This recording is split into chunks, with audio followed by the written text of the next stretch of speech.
Hey everyone, and welcome to Convos with Cunningham on KFES streaming. Today, special guest Mike Renick, who is the general manager at River Radio next door. And Mike, thanks for coming in. You bet. It was a long walk. Yeah. Well, I appreciate it. Mike has been over at River Radio for 26 years, and I know he's about to make a big change and has got a really cool podcast that we want to talk about. But before that, let's talk a little bit about your career over at River Radio. Absolutely. Tell us how you started and how things went. You know, I was a radio broadcast major at SEMO, and at one point throughout the time there, our professor, Dr. Mims, he said, if you want to make a career in radio, he said you need to get down and talk to the Zimmer family down Broadway and just see what they've got available. Yeah. And I kind of was a little hem-hawing about it. Like, well, okay, do I really want to do this or not? Because I went into radio because of listening to Cardinal baseball. I think like a lot of guys do, listen to Jack Buck, Mike Shannon, that kind of, that whole spiel. And so anyway, but when I got into SEMO and being a part of the classes and the student station and so on and so forth, just really loved it. I mean, it was just, it was fun, and that's a cliche thing to say, but it was fun. And being a music lover as well, kind of started seeing where some of those worlds could, intersect or collide. So I've finally made the appointment to go and talk to someone at Zimmer Radio. And I remember, I tell this because I remember going in and, I just wanted to find a part-time job. And the sports director at the time, Mike Legg, was who I interviewed with. And he was like, well, we don't have a whole lot, but, if you could, work a couple evenings or weekends, playing commercials during Cardinal games or SEMO games, we really would need that. And I was like, yeah, I'd love to do that. And he was like, I know it's not real glamorous. He goes, but just get your foot in the door here, and you never know where things will take you, And it worked out. It worked out, yeah. So that's how it started. And again, being a lover of sports, I sat there and listened to these games that I'd listened to anyway, and was getting paid to do it. Yeah, so that's awesome. Yeah. So we talked a little bit before we came live, but we were talking about this thing we're doing and how I told you it reminds me of radio in college, which I did. That's how I got started. Sure. Kinda. I was interning at a TV station, and I was overnight weekends at a radio station. Oh, wow. In Austin. Okay. All right. But it is a lot of fun. So what was the first station when you started doing regular, I guess, is it still called, do we call it DJing still? We do. Okay. Yeah. When you did your first regular DJ gig, which station were you on? I honestly think the first time that I may have cracked the mic live on the air was with our news station, KZIM, KSIM. I was working kind of a hybrid shift, so to speak, which I know your shifts are crazy in the TV world. But I'd go in at 3, and I would help write and produce news. At that time, we did a 5 o'clock afternoon newscast. I'd help write and produce news, and then if need be, I would host it. And honestly, I loved it. I love the news and information side of media, probably more than I do the music side, which may sound odd, but really, I just really enjoyed it. And so that was the first time of really cracking the mic. And getting to write and interview people and all of those things. And then I moved into our creative services department and doing commercials. Brian Young has been our creative director for decades, and that can be fun. It was a blast. Yeah. I mean, I might say that is the most fun that I've had there, because especially with the spoken word, I mean, you can literally just start with a idea that is way, way, way out there, and then kind of chisel it down. Did you have a certain commercial that sticks out? I know that when we've done promos here, it's always the funny ones that people seem to remember. Did you have that kind of stuff? Probably the one that sticks out the most, I just listened to last week, and Brian, again, extremely creative. He always liked, if possible, to bring some music, like us singing, into the creative if possible, 'cause that's memorable. And we created a commercial that we called Port Cape Lady. And it was all about, it was about, a couple guys that were eating and they're smelling the aroma of their server, but they're actually smelling the barbecue and all these things. So it was just kind of this play on, the guys kind of making a pass at the girl, but he and I both sang, and it was a ton of fun. And again, that's where you can just kind of be as creative as you want to be. I love that. That's a lot of fun. I would like to point out too, Mike's always been very involved in the community, and when we would do our golf tournaments to benefit Melena's Magical Playland, you were always very generous. You always sent over the 93.9 van to play, and then you yourself would come and play guitar with. Did that a couple times. Yeah, when people were signing in, we always appreciated that. So, absolutely. What was your I know River Radio, for those who may not know, has a bunch of different stations, but as you're DJing, what was the best one? I mean, is there one that I know? For me, I was working at basically a yacht rock station. 95.5 KKMJ, soft and easy favorites from the 70s, 80s, and 90s. Before it was yacht rock. Yeah, before it was yacht rock. And what's funny is anytime I drive my wife's car now, it inevitably ends up on Sirius XM Channel 15, which is yacht rock, and she hates that. Is there one station when you find yourself over there and you're like, oh, I love this song, or all of them? It's hard to pick. Yeah, I bet. I kind of put you on the spot. Yeah, but. I mean, the majority of my time on the music side has been on Today's Best Country, K103, which I love that station, by the way. Well, thank you.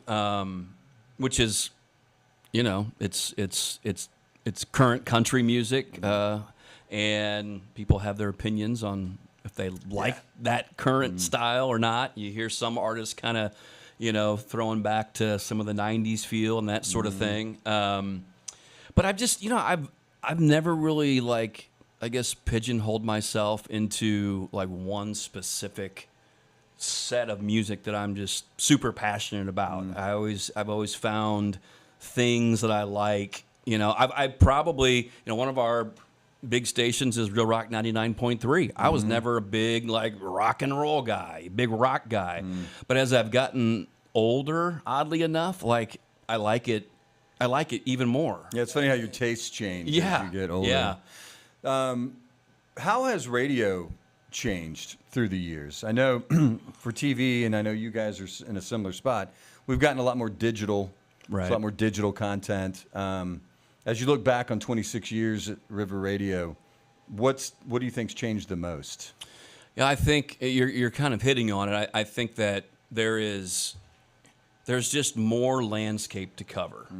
You have your over-the-air broadcast, you have your streaming, broadcast, you have your apps and your smart speakers. There's just so many places that you have to be in. So many spaces, social media presence, all those things. I know we're sitting here in a podcast studio. We launched a podcast network 3-5 months ago. That's actually company-wide with our ownership group, Max Media. So there's just a lot more plates to spin because you have to be, and everyone's doing more with less people, and all those things. They're just reality. And that's just very similar to TV. Exactly. Very much that multimedia journalism, type of lifestyle. But I think ultimately those delivery methods have changed, and where you have to be has changed. I think the constant, though, continues to be, telling those stories of the local community, which is why I love local media. I mean, just being able to be the voice. I mean, you mentioned, the Melena's golf tournament. I think radio is in a unique position to be able to do those sort of things. It makes a difference. It makes a difference. Sure. Right. Yeah. I mean, I kind of soapboxy here, but whenever you get told, well, there's other ways that I can listen to things and view things and whatnot. I'm always like, okay, well then, when you have a need, are you gonna call Spotify and ask them to promote your Molena's golf tournament? What are they going to tell you? Yeah, we'll do that, but show me the money. Here's the cost, and local media cares about the community, cares about the people that live in it, and are here for those types of events, and obviously business growth and beyond. So that part will never change in my mind, and I think that's wonderful. Yeah, I agree with you. I'm sorry to interrupt. No.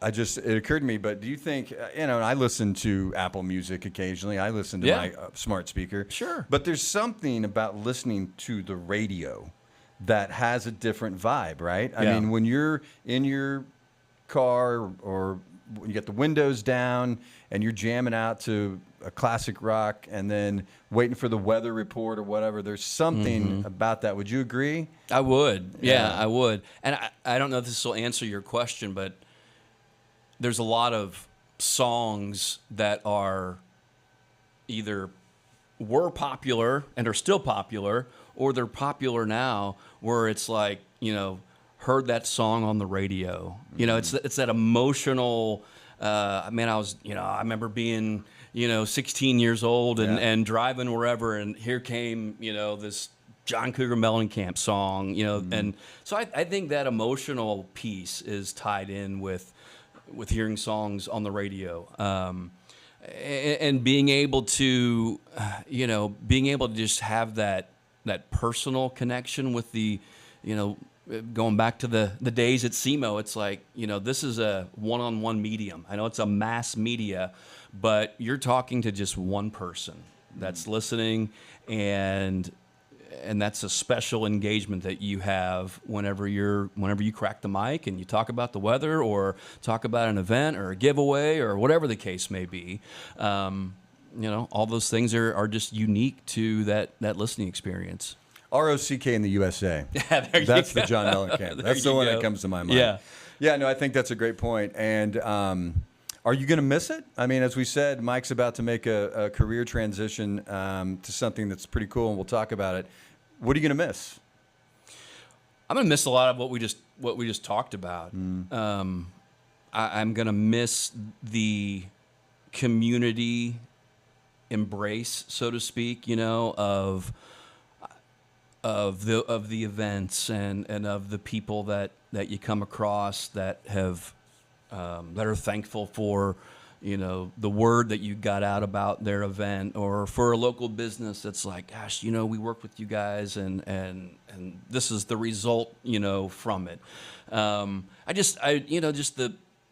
Our local media is a part of the fabric of the community, and so many things that we do are based off of those things. So SEMO Homecoming, the SEMO District Fair, those are all things that we're at and we're a part of and we're about. And then we kind of make our own in those situations. So just that community, I mean, we live in a great place, and so many people that I know that have moved here from other parts that stay, like yourself. Yeah, like yourself. 24 years. Yeah.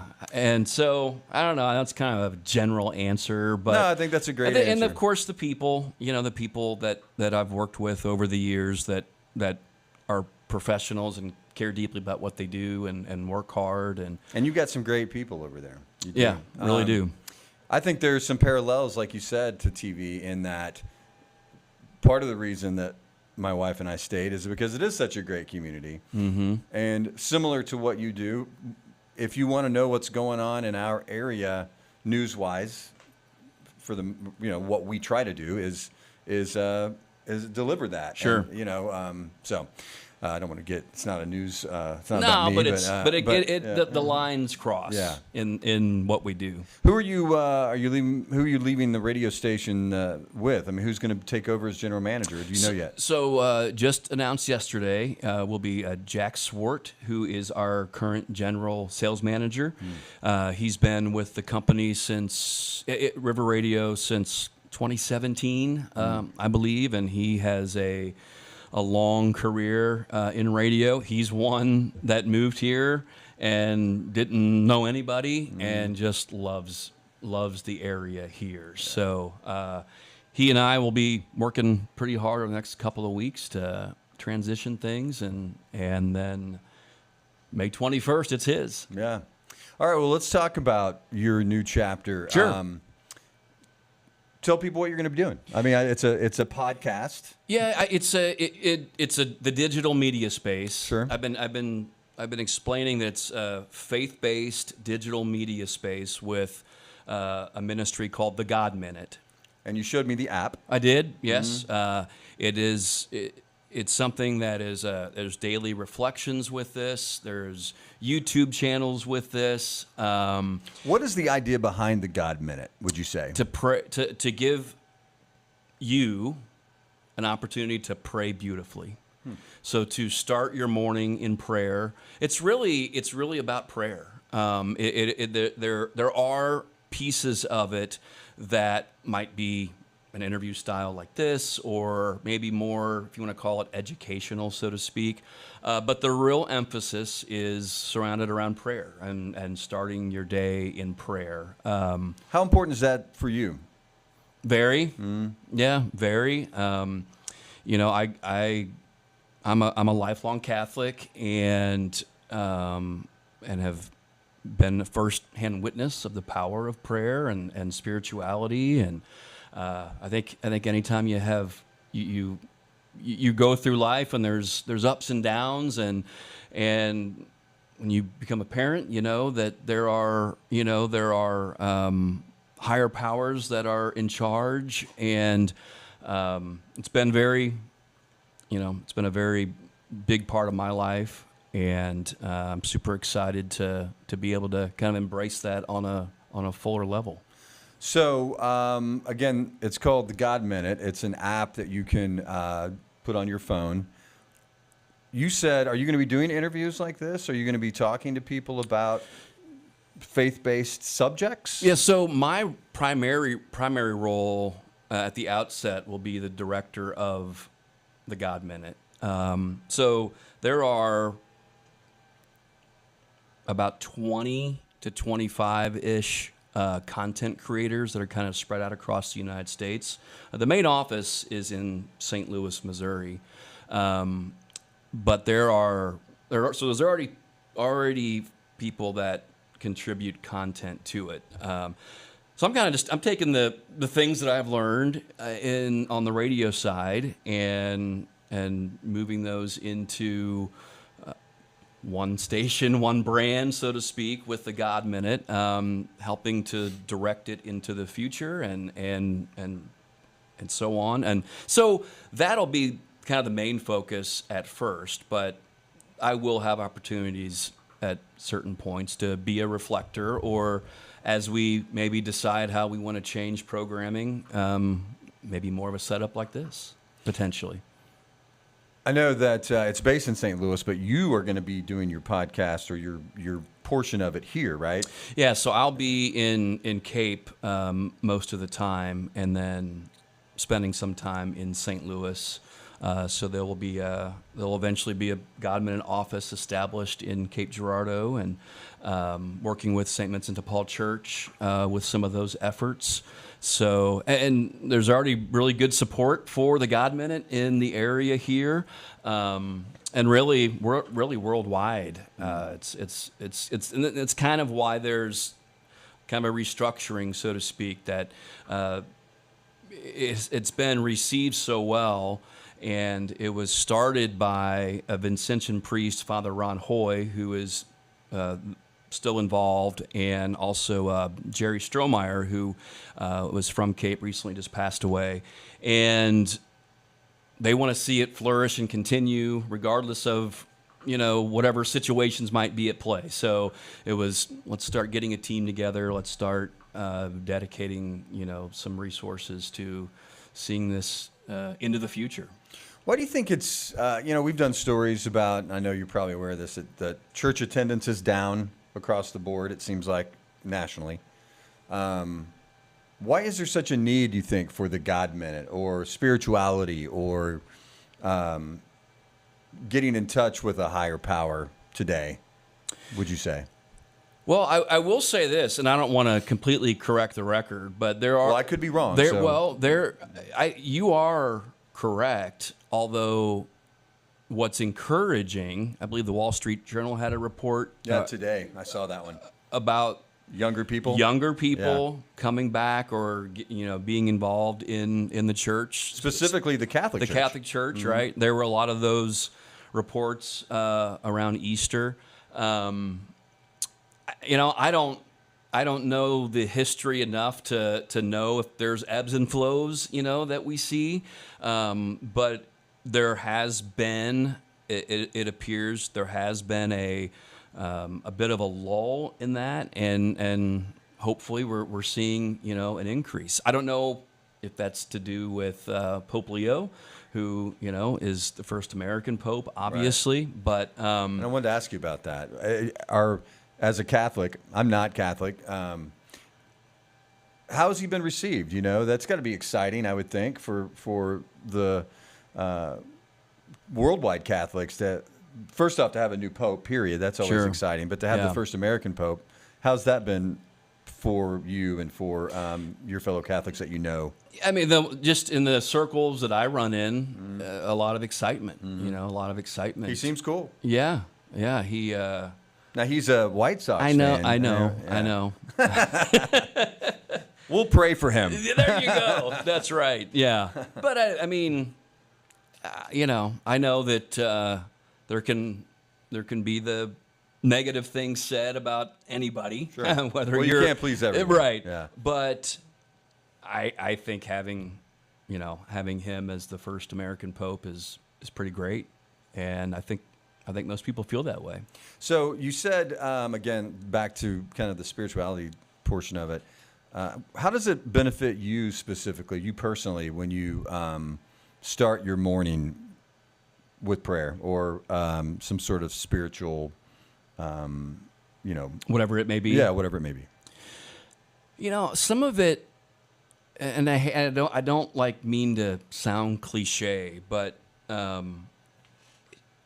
there's just a peace about it, There's a peace about knowing that life is hard. You don't know what the next day is going to bring, on down the line, and that you've got something backing you up. You've got God and Jesus to turn to in those tough times. And that ultimately, that things are going to be okay. Things will be all right. It's a frame of mind thing for me, I believe. I've typically been someone that doesn't get too high or doesn't get too low, and I feel like it's grounded in having just that strong sense of what kind of we're about here. At least in my opinion, that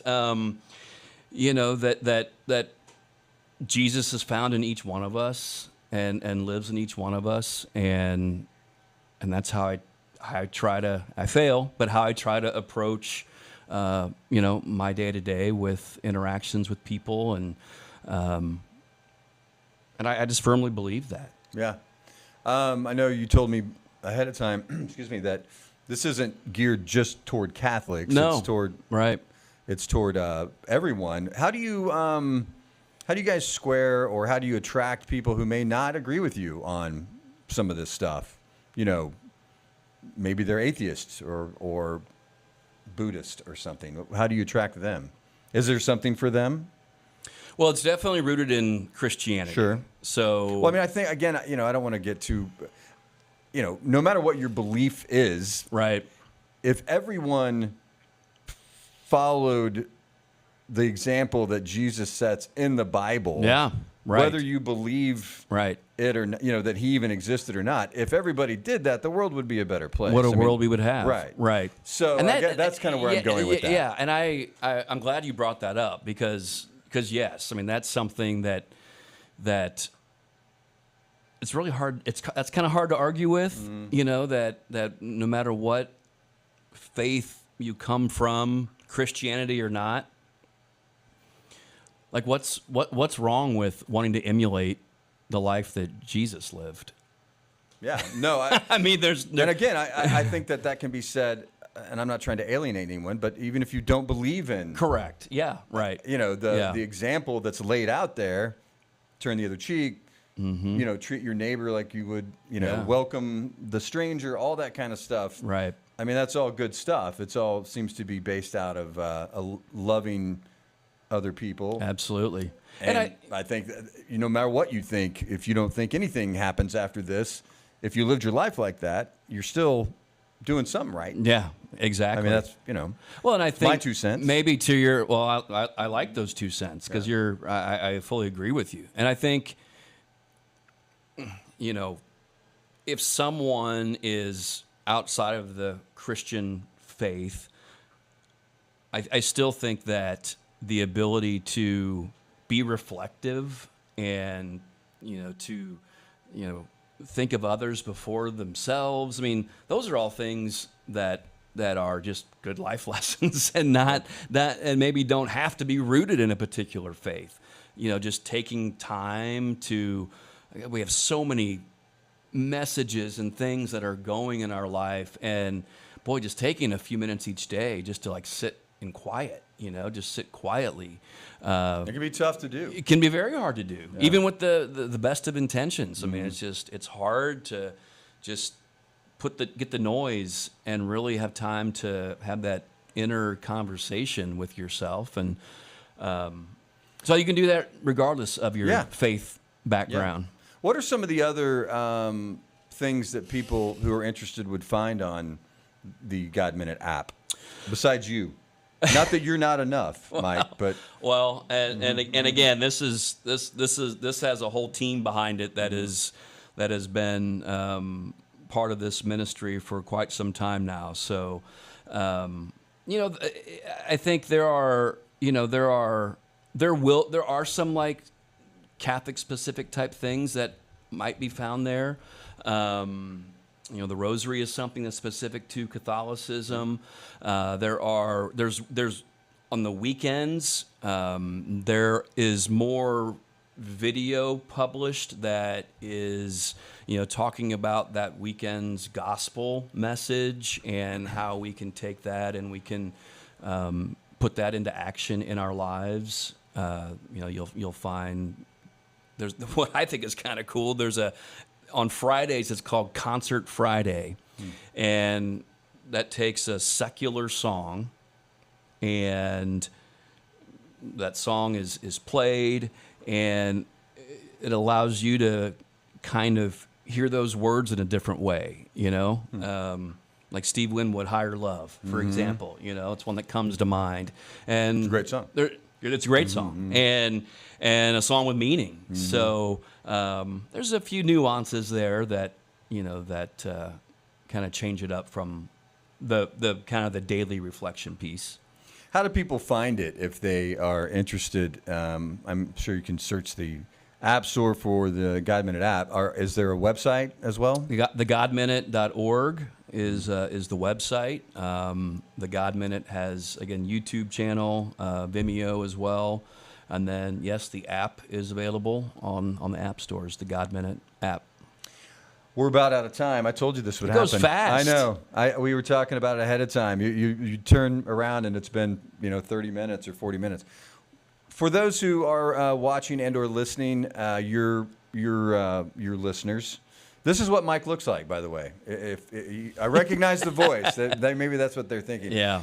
What's your message to, or do you have one? Would you like to say something to the folks that won't be hearing you on the radio anymore? Boy, that's a put me on the spot question, isn't it? That's your job. That's your job. Well, I'm going to miss you, so I thought maybe I'm sure you'll miss the listeners. I don't want to put words in your mouth. But, no, those are fair words to put in my mouth. I've been humbled by this experience of making this decision to move away from something I've known for so long. it's my job the last 26 years has not been one that I wake up in the morning and I'm like, oh gosh, I got to go to work. It's just part of your DNA. And that is because of the community and because of the people that allow us into their homes or their cars or whatever the case may be. So I'm extremely grateful. I'm extremely grateful for the support, and not only for me personally, but for River Radio as a whole, and the place that the community has opened up for River Radio. And I would say just continue to keep the ears peeled to all the great things that River Radio has coming up. Well, Mike, we appreciate you coming in. Thank you. Wish you the best of luck. Again, Mike, when are you starting the God Minute? May 26th. May 26th. Yeah, May 26th. Sounds like an exciting venture. We wish you the best. I'm looking forward to it. Thank you, Jeff. You bet. Appreciate it. Thanks for tuning in, everyone. Whether you're listening or watching or both, we appreciate it. And until next time, this is Jeff Cunningham signing off.